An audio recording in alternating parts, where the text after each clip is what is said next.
Hello, hello, Heather Jean here. So excited to be here. Confidence Through Cabaret, the podcast, all things informing confidence. And today we have and I'm just so excited about this conversation with Jackey. And it's Jackey Neyman Jones or Yeah. Jackey? Yeah, okay. I should have asked that before. There's a perfectly imperfect moment right there. Amazing. So Jackey is a former child actress, known mostly for the infamous Bad movie. I love how in the bio I'm reading here it's the infamous Bad movie. Mhm. So I need to find out more about that, which is called Manos, The Hands of Fate. And she's made a career out of her experience on having written a book about your experience in being with the movie, and two web series and filming. But also, I'm so excited to be talking about your painting and your artistry and your classes and the work that you sell online as well. And, I think anything that we can do to combine confidence and art and creativity, the more we do, the better. So, welcome, Jackey. Thank you. Thank you. It's really great to be here talking with you. Yeah, and we've just met a few minutes ago, but anytime I'm going to be connecting with somebody who connects with the creativity and just that, the intuition and the, just almost play, because I love all things play, then it just is exciting. So as soon as I heard about you, Jackey, I was like, yes, let's do that. Let's get on here and start recording. So I know that you get asked a lot about your filming and being a child actress. How old were you when you got into acting? Well, that movie, the Manos Hands of Fate, that was just a fluke. I mean, I was 6 years old. My dad was in theater, um, and he was in a play. He played the lead in Henry IV. He played the king, and there was a guy on stage with him that he knew who had written a script and looked around and said, "Oh, I think most of my what I need is here." So he got these actors, these community theater actors, and made a movie in the summer of 1966. And the guy had no experience in making films. This was in El Paso, Texas. And I think his primary goal was to bring interest and possibly be the guy to bring the film industry to El Paso. He was a salesman. So he did that. He made a movie. He said anybody can make a movie, and he did. And then the movie showed to an audience in actually November 15th, 1966. And it kind of got laughed out of the theater, and everybody was humiliated, and nobody ever really wanted to talk about it after that because it was just so bad. And it disappeared for 27 years. And I grew up remembering it as the best summer of my life because I got to hang out with my dad, and I got to be the only kid on scene, on the set, and it was pretty great. And That's super. so I looked for it for many, many years. And I told friends stories about it, and I thought I'd never see it again. And then in January 1993, my dad was watching TV where he lived on the Oregon coast, and he saw it. He was watching Mystery Science Theater. He really liked the show. And Mystery Science Theater, for people who don't know, they riff bad movies. They find bad movies that are in public domain, and they make fun of them that anybody can relate to. Like when you're watching a movie with a friend, you make comments, and they did that and became very, very popular and still are. But the movie that I was in became an instant hit, and it's been voted the favorite bad movie a couple of years for the Mystery Science Theater Turkey Day Awards. Favorite movie of all time, and it's known as the worst movie ever made, which it's not, of course, but they say it's just so horrible. It's like a train wreck, but you just can't look away. Wow. Okay, but you wrote a book about your experience, right? I did, and it was published in 2015. It's called "Growing Up with Manos, the Hands of Fate," and the subtitle is "How I Was the Child Star of the Worst Movie Ever Made and Lived to Tell the Story." And and my book actually is currently 4.5 stars on Amazon, so I'm very proud of it. I like to say I wrote a very good book about a really bad movie. That's amazing. That's amazing. But then you didn't leave it there because then you went on to make web series about it, right? Which we're working on right now. We did some filming for the pilot episode a few months ago, and I'm actually heading back down to California the beginning of December to do some pickup scenes and to kind of polish up whatever they want to add in, that they might have missed on the first run. But Wow. yeah, we're looking for a distributor, and I've heard that there's someone interested, but I don't get any more information yet. But we're really hoping it gets picked up and we get the opportunity to make more episodes. And that's based on my character, the child in Manos, the Hands of Fate, who was ultimately kept by this polygamous cult.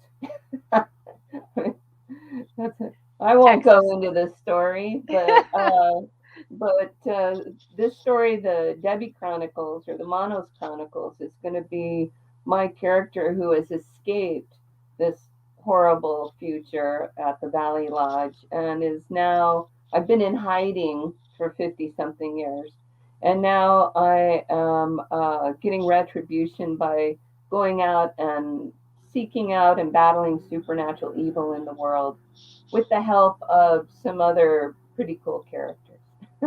Oh, congratulations. That's amazing. It's That's fun. absolutely amazing. It sounds fun. How do you describe yourself? If somebody says, "What do you do?" How do you describe you? I describe myself first as an artist Hmm. because I've been self employed most of my life since my mid 20s. I started my own business. I had a dream, literally, and I woke up in the morning and I went, huh, and so I describe myself as an artist to begin with because that business then led to another art business that led to another one, and so with my kids, I raised my kids as a single mom with my business of doing high end faux finishes in people's homes for like I did that for about 25 years until Wow. very, very recently. I just decided I just turned 62 this summer, and I really shouldn't be up on scaffolding anymore. It's I mean, not fair enough. safe. I don't know, should anybody be on scaffolding, but I guess it's a necessary part of it to create. Hmm. But you run art classes and you Uh-huh. paint, Yes, right? As yes. well as acting, as well as writing. So to me, like that, you are a true artist in every sense. I mean, your creativity and tapping into that seems to know no bounds. That's true, and that's one of the hard parts is there's just so many choices of things to do that it's sometimes it's hard not to be overwhelmed by that and feel stuck. I mean, there's times it just gets overwhelming and you can't move. So, a lot of things have happened recently to show me how to change my paths a little bit. I had a car accident just over a month ago, and mean, I lost my car. I've been dealing with health stuff. Just when I got my new perfect studio space, I I've just got so many things I want to do, but right now my body is still healing. So my I guess what my focus these days is to move forward every single day, even if it's just little stuff. So some days I get myself down to the studio with the intention of spending 4 hours there, and maybe after two, my back's just hurting too much. I need to go do something else. But that's okay. I come home and I've got plenty to do on the computer to keep up with my worlds in the Manos, the Hands of Fate world, because I'm a cultural icon. I'm like one of the only living cast or crew members of that film left, plus the book, and so I get invited to events, and there's a lot to keep up on that. So I always have something to do, and I have found that giving myself a break and not being hard on myself and allowing myself to rest when I need to, and just to know at the end of the day that I went, wow, I really got a lot done today, in actuality. And the truth is, I think I'm getting more done now than I was before. So I'm really excited to see where that goes as I That's continue interesting. to heal physically. Yeah, but also having that break gives your brain a chance to kind of catch up and really focus on the key things as well. Yes, that's the other thing I've learned is that, and I've thought about it a lot, is some of the greatest ideas in history, the greatest art, the greatest scientific breakthroughs have happened when people were just allowing themselves to go inward and to just think things through. Just allow things to go through your mind without all the distractions. And God knows we've got enough distractions in this world. Yeah, yeah, for sure. And I think when we're on overload and when there's so many ideas and it's overwhelming and how can you possibly do them all and you want to do them all at once, then it's almost like your body limiting your activity gives your brain that chance to just catch up. But it could be really defeating, couldn't it? It could be where Yeah. you could go into victim mode. Oh, exactly. And I've been thinking about that as well, and uh, how I find myself at times feeling sorry for myself, and then I have to think, yeah, there's a lot of things that aren't and haven't worked out the way that you hoped to, maybe 30, 40 years ago, the way you imagined your life going. But the truth is, man, because of the choices I've made, I've had some of the most incredible adventures and things that have happened that never would have happened. I've met the most amazing people through this journey, and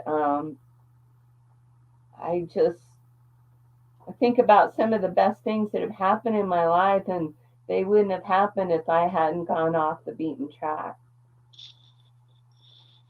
Yeah. Yeah, and I think so what do you do? How do you keep yourself out of that victim mode when you start to go, yeah, it's not going how I expected. You really could, I mean, you could go very deep into that, Yeah, you right? can.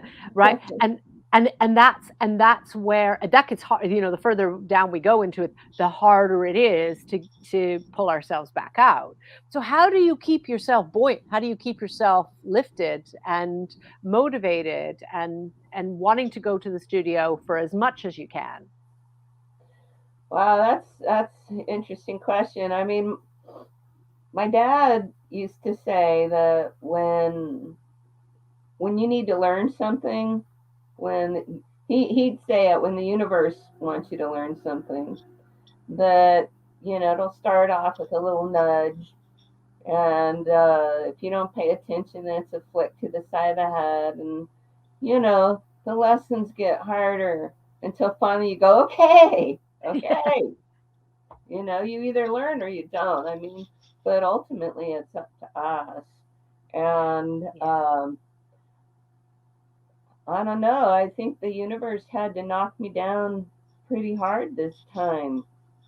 And I have to say, I have so much to be grateful for in this accident. And that's it. I think that's what helps keep me out of victim mode, is looking at all the blessings. I mean, it's like my car was totaled, but I'm relatively okay, and I'm gonna be okay.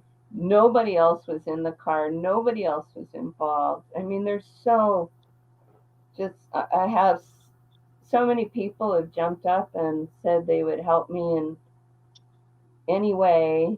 My studio space, my dream space, is just less than a half a mile down the road. I can walk there.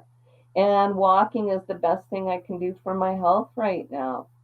It's like there's just all these things. So that's all I have to do, is start thinking about what it could have been, or how fortunate I am, and then if I really start going into victim mode, I just all I have to do is like go online and watch some of these videos of people dealing with horrific things. I mean, the things that people have survived and then thrived afterwards. We all have people that are those kinds of inspirations in our life, I think, that have gone through things that are really difficult, and then honestly, I just have to think about two of my best friends that have overcome cancer recently, and how bright their spirit is. It's like, what do I have to complain about that? I don't know how they did what they did, you know. Yeah. So I Yeah. just go, quit whining. I mean, come on, get over it. Yeah, I can see that. I tend to go down that road with, you know, it could be worse. It could always be Yeah. worse. Other people have it worse. And it was actually my daughter who said to me, who's grown up, she said, yeah, but that doesn't mean that you don't get to deal with how you feel about where you are, just because other people have it worse, or, you know, and I think it's an interesting lesson for me in that, I had a lot of life things happen, all within 2019. And and I still kept saying, yeah, but it could be worse, yeah, but it could be worse. And she said, you've got to process what's happening for you. Yes. And until I did that, which wasn't until COVID, like a lot of us did some processing, then that's when I started to go, oh, okay, yeah, I need to deal with what happened for me and not be comparing myself to everybody else. And I think it's finding that balance between, yeah, it could be worse, but also what I love what you said there about, gratitude and really focusing on what we do have. Yeah. But you're right. It's validating your own experience is really important, and I see that's something that I could work more on, because the the negative that I see that comes from not validating yourself is then sometimes you tend to be one of those people that gives too much. I mean, the empaths of the world, it's hard being an empath. But being an artistic person, I don't know how I could do what I do. I mean, so much of my work is intuitive and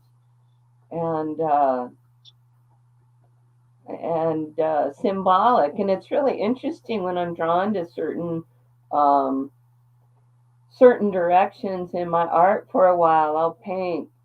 like octopus or crows or trees or I mean there's I go down these paths for a while and I'll get on the third painting and I'll go, what's that about? And then I'll start looking it up, in different ways like uh, indigenous and what different beliefs are and on different things, and it's just remarkable to me how it ties in with who I am or what I'm going through or the experiences in the world. So em- empathy is critical, but finding a way to deal with it without damaging yourself, I think, is really important too. Because how can you be, a help in the world if you're not whole? I mean, you still can, but it's just better for everybody if you can find that way to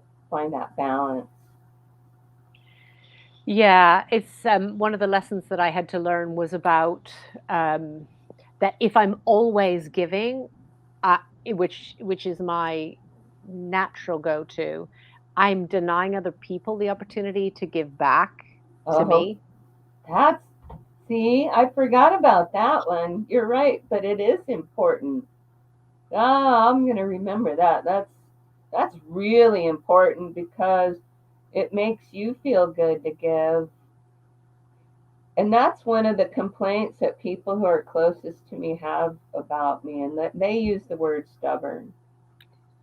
They say I'm just so independent and so stubborn.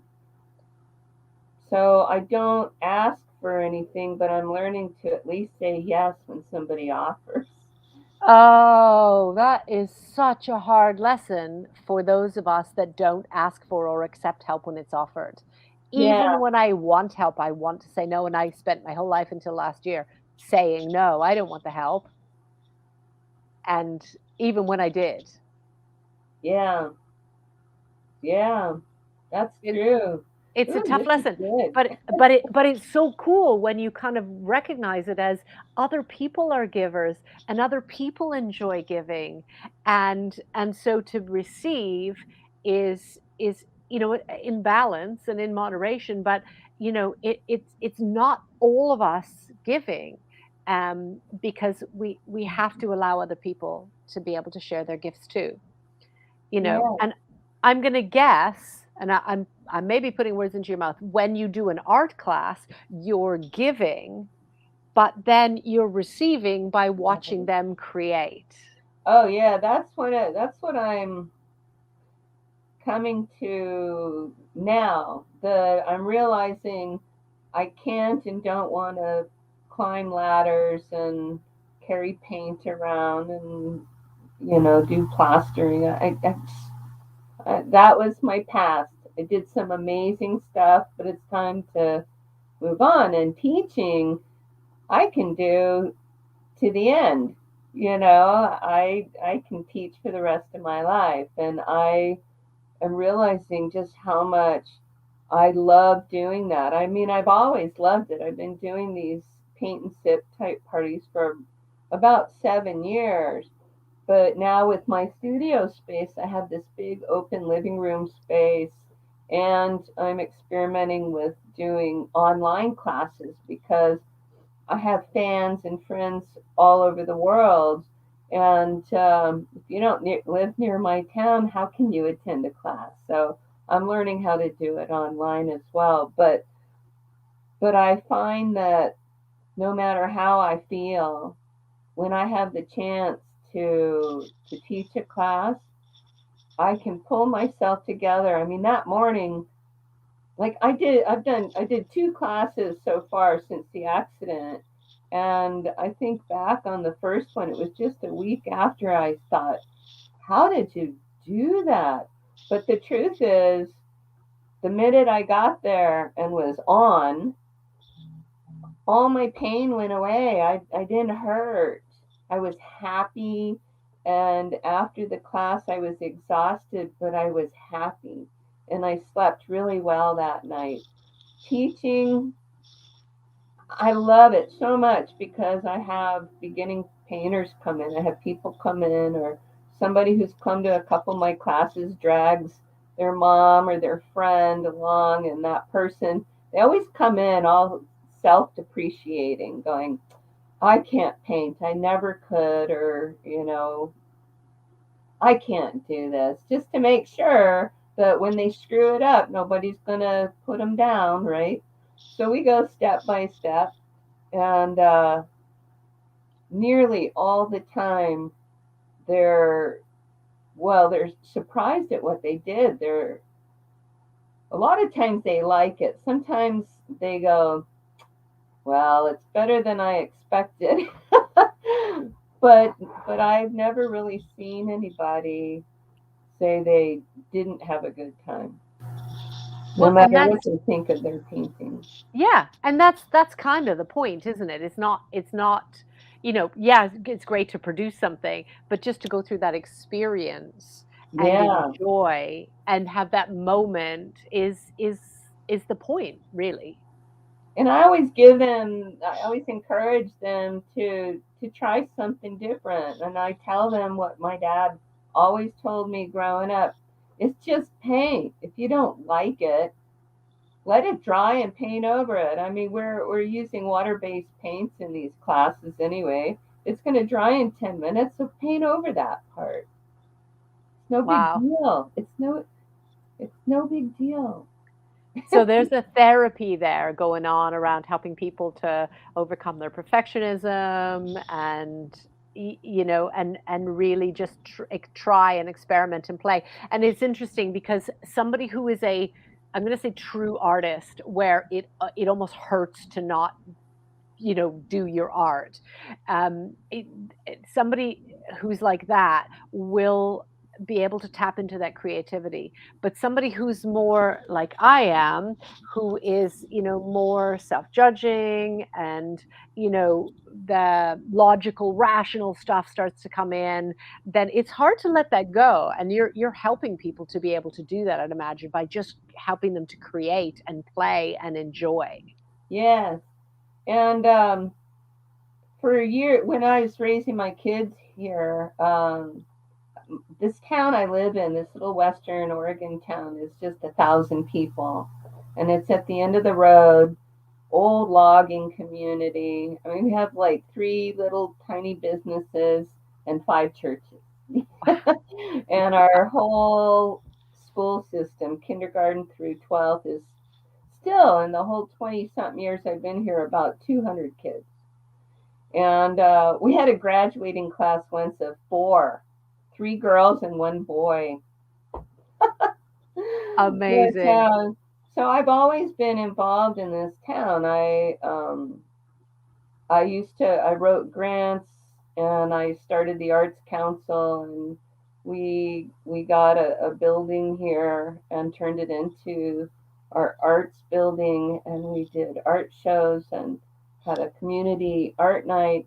And now with this new studio space, even though I'm not writing grants and doing that, this is a building that is part of a grant, and and the whole idea of it is to bring in community and bring community together. And so they're choosing people like me who have done that and who show a passion for that.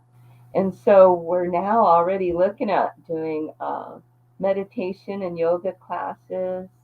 And we want to do another community art night so that people can just come and bring their own projects, like in the old days, quilting parties and things. People bring their own stuff.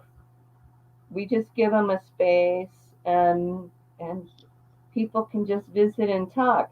And you don't even have to have a project. You can just come in and visit, just hang out. And we've had that too. So you don't even have to be an artist or have a project, but who knows what you may be inspired to do from there. So I And can't that's wait it. to see what else comes out of this building. That's what feeds my soul. That's what makes me happy. So what do you say to somebody who says, "But I can't draw, or I can't paint, or I want to, but I can't." I always say, like many of us, I can't draw stick men, that kind of thing. Yeah, And I've heard that a I lot. really have been told, like, I mean, we make a joke of it because I'm not sensitive, but I do believe that everybody is artistic. So There's all how different kinds of art. I mean, I know people who they just, they go to Hobby Lobby or something, they get a few things and a hot glue gun and they're making these beautiful wreaths for their friends for Christmas. I mean, there's so many things. There's so many different things that if you want to create or like for instance, a couple weeks ago, I was working in the building where my studio is, and I saw this uh, young man walk up the steps and knock on the door, and I recognized him from when he was little, and I know his mom, and he's he just kind of walked up and said, "I'm just curious, what are you doing in here? What's going on with this?" And so I explained to him, and we talked for a while, and he said that he wasn't artistic, but that he's a musician. And so he got my mind going. Like I went, how can we bring people together, like older musicians and some of these teenagers? And I mean, it's just another way to bring community together. How can we bring musicians together? We're talking about having a space that's kind of a place where people can order library books and have a pickup place. Well, how about talking about books? And I've had people come to the class. At the end of the class, they said they had a good time, but they just realized that's not for them, but they enjoy it. It takes a whole world to create all this stuff. I mean, you can't have everybody be artists because who's going to be buying all this art, you know? Well, true, but I'm going to argue that musicians are artists. Oh, they are. I It's mean, just a that's the different thing. kind of art. Isn't it funny how we kind of like we have these definitions and we have these beliefs, and then we go, "That's art. I'm not an artist because I do music." It's like, but that's art. It is art. You Yes. know, it's unbelievable how many different forms of art. I do cabaret burlesque dancing, and I'm not kidding you. I have no rhythm, and I do not remember choreography. Wow. And Okay. yet, and yet, I am a paid dancer because I know how to express myself. Uh I know huh. how to take up space and form a presence. I know how to tell a story. There I you know go. how to do that it's a different kind of art than somebody who is a classically trained, let's say, ballerina Yeah. it's entirely different, but all forms of expression can be art. Well, let me give you a good example that ties into the movie I was in and the things that it has inspired. That's one of the things I love so much about this because people say I've even been interviewed by Playboy magazine in 2015. I mean, but because of this bad film, I've met the most incredible people, and I've been part of these incredible projects. So this bad movie has inspired an on-stage puppet show called Manos the Hands of Felt that played up in Seattle. And look it up; it's on YouTube. Manos Oh, the Hands of Felt. It's incredible. And I got to go up and watch it and be part of it. And Rachel Jackson, who created it, ended up being one of the writers, actors, and producers for my sequel film, Manos Returns, that we did in 2015. Also, there was a stage production of Manos, the Hands of Fate in Portland. It was a comedy, and my character, the child, was played by a doll, a puppet doll that was created specifically. And my dog was in the original movie, was a Doberman, and played the master, my dad played the lead, and he was the master, and so the Doberman was like the master's dog, the evil dog, but he wiggled a lot. I mean, he was obviously not evil in the movie. But they made a big cardboard and felt life-size Doberman on little tiny wheels that they pulled across the stage. Look that one up. Wow. The stage production of Manos, very fun, and they involved me because in the original film, all the voices were dubbed, and all the women, all 8 of the women and the child's voice was dubbed by one person. And so when my mouth opened on screen and I saw myself for the first time at the premiere, this strange voice came out of my mouth. It was horrible. So in the stage production, when they found out I lived close to Portland, they invited me to be part of the production. So I got vengeance. I got to be in the sound booth and do my own voice through the puppet. I Amazing. got to be the grown woman doing the child's voice this time. That's But hilarious. there's been a comic book, there's been coloring books, there's video games, there's trading cards, uh, other books, there's other films. It's just amazing. There's a band called Manos the Band of Fate. I mean, so Manos has inspired like so many different types of art. And That's on my wonderful. Etsy site, my dad's costume and all the art in the film he created. And so I recreated the master's robe that my mother made the original of. And so I sew also. And I've made 20, I'm working on number 28 of custom sized master's robes for people. And I just started making dog coats. And I'm working on one. As soon as I get off of here, I'm going to my studio. I got to work on a dog coat for a really big dog. Amazing, amazing. And I love how you've kind of brought that into the conversation of like, look at all these inspired ways of Yeah, creating off of the basis of something. You're responsible for so much more art than the stuff that you've literally created, and that's exciting. it's exciting to know these people and to get, I mean, I've met the most interesting people through this Yeah, journey.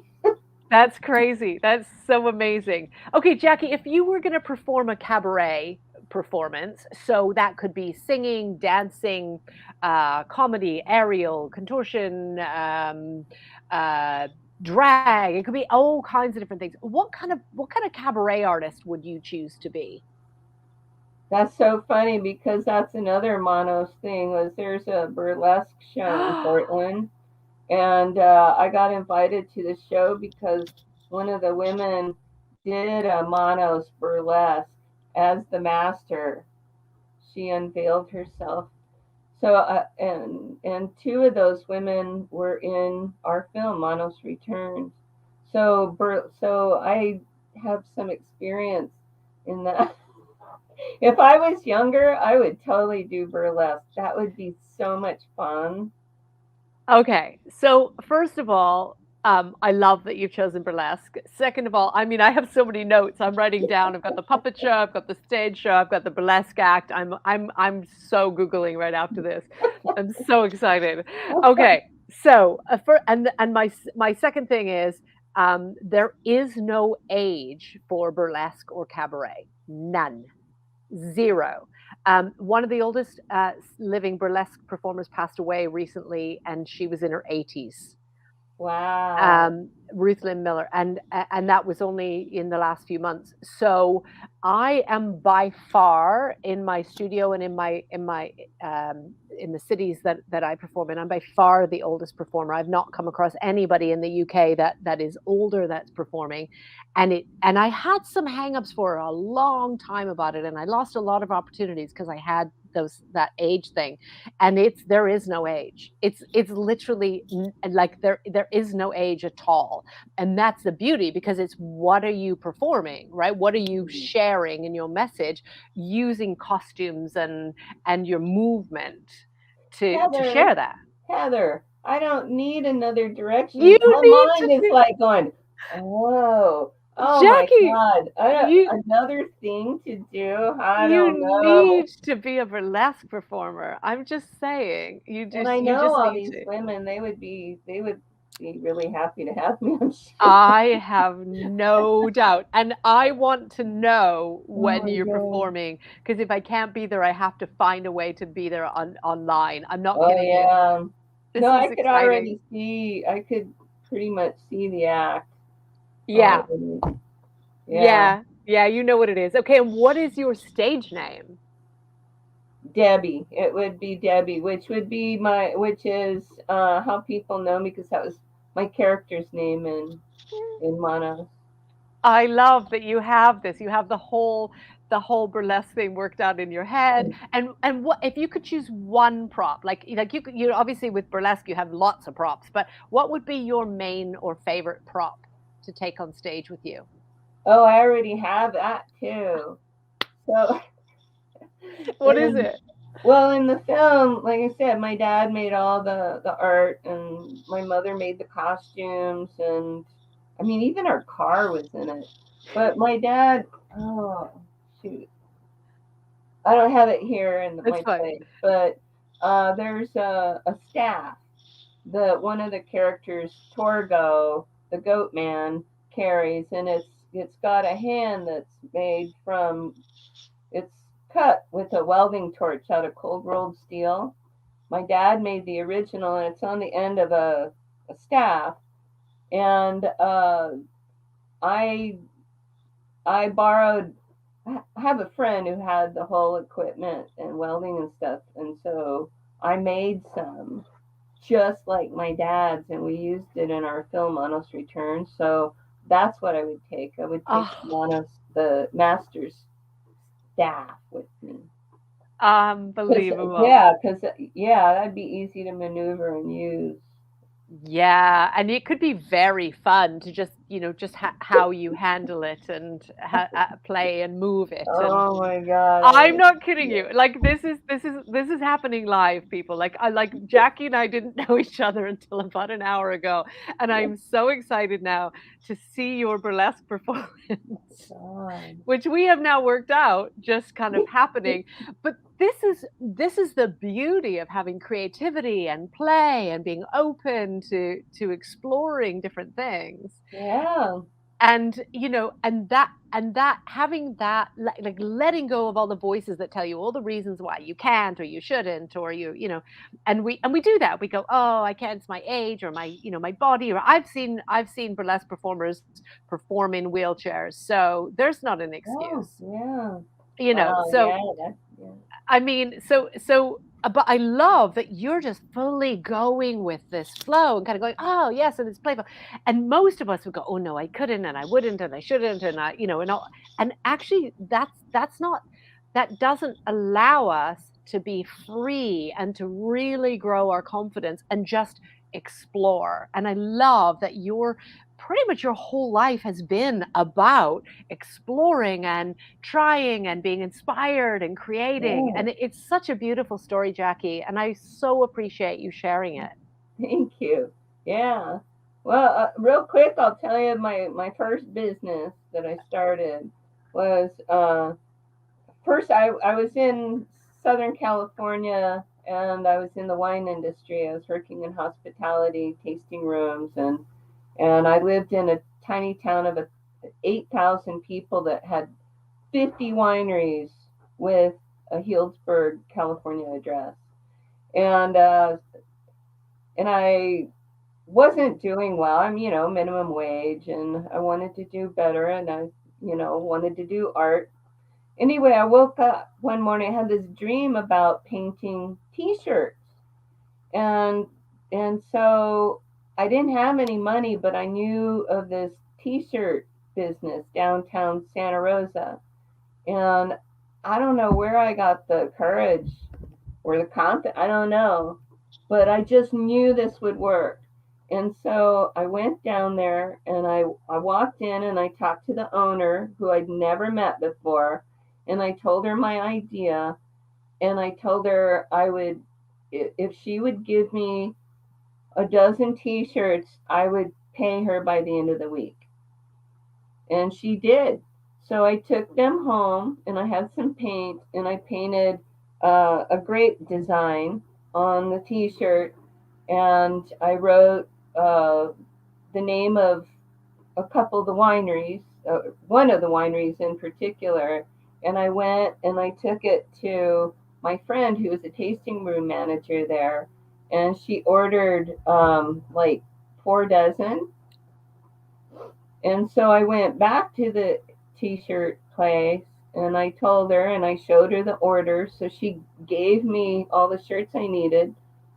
I painted them as fast as I could. I got paid.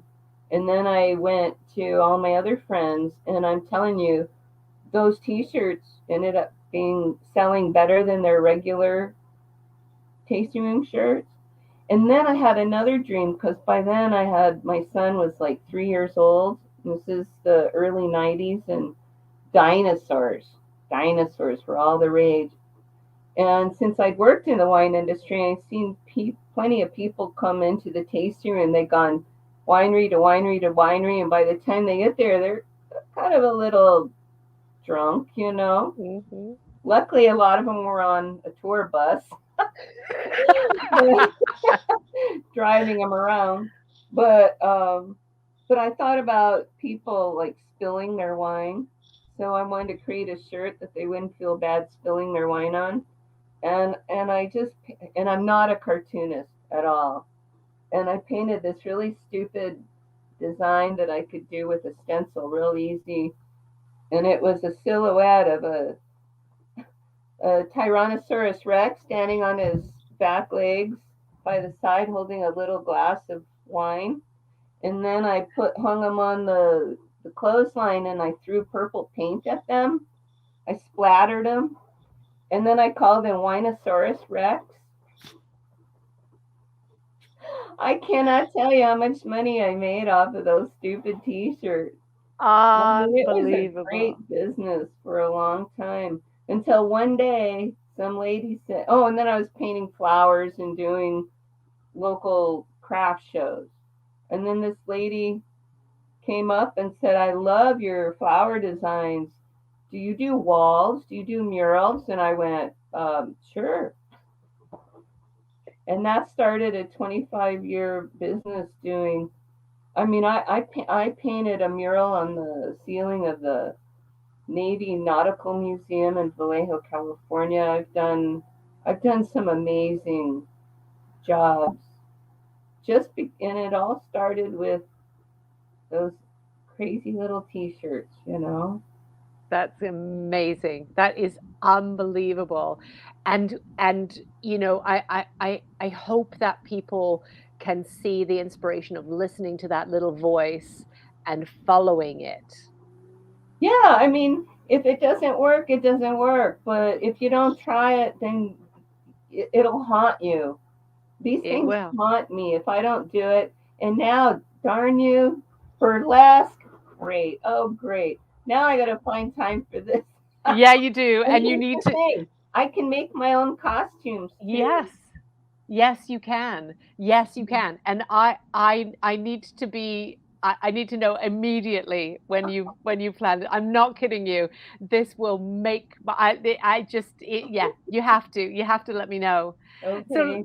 so let's talk about you have an Etsy shop, Yeah. which is Jackey's Manos on Etsy, and just for anybody listening on audio podcast, it's Jackeys, and then Manos is Manos. And if you look on Etsy, you'll find Jackey's Manos on there. Yeah, and a good way to find me in a lot of places is type in Manos the Hands of Fate, and I'll be one of the first things to pop up, and you'll be able to track me and find me because I've done a blog. I'm looking at, it's time to start writing my blog again. I'm looking at writing another book. I got a lot going on. You got a lot going on, and you are launching your website soon, Yes, which will be Jackey's Manos as well. yes, Is that going to be .com? yes. Right. So jackeysmanos.com. If you go check that out, let's in the next few weeks, then you may find that the you'll certainly find that the domain name will be up anyway, and you'll be able to get some more information. But you can contact Jackey on Etsy as well. Jackey, it has been such a pleasure and an honor to talk with you. It has been so much fun. I adore the fact that I have inspired this new form of art, and I really hope that you do it, and please keep us posted, because that is just such an inspiring story to be able to share with Confidence Through Cabaret. So I would adore being able to share that with you, and maybe have another podcast conversation about how that goes and what your process was. I love that. Thank you so much for being here. Thank you, Heather. And I don't know whether to thank you for that burlesque idea. I mean, it just appeals to me so much. I never really thought about it, but I love to dance. And yeah, cabaret is for everybody. Period. I can see that. Yeah, it just is. Thank you so much for being here. Please like and subscribe. If you're watching this on YouTube, check out the audio podcast. If you're listening to this on podcast, we have this up on Vodcast on Confidence Through Cabaret on YouTube. All the socials are Confidence Through Cabaret, Facebook, Instagram, all the usual places, except for Twitter, which is at YBYWYS. I am at Heather YBYWYS on Clubhouse. And those 6 little letters stand for: it is your body, and it is your world, and it is your stage. Take up space and own it. Thank you again, Jackey. Thank you, Heather. We'll talk soon. Yeah, we will. Bye for now.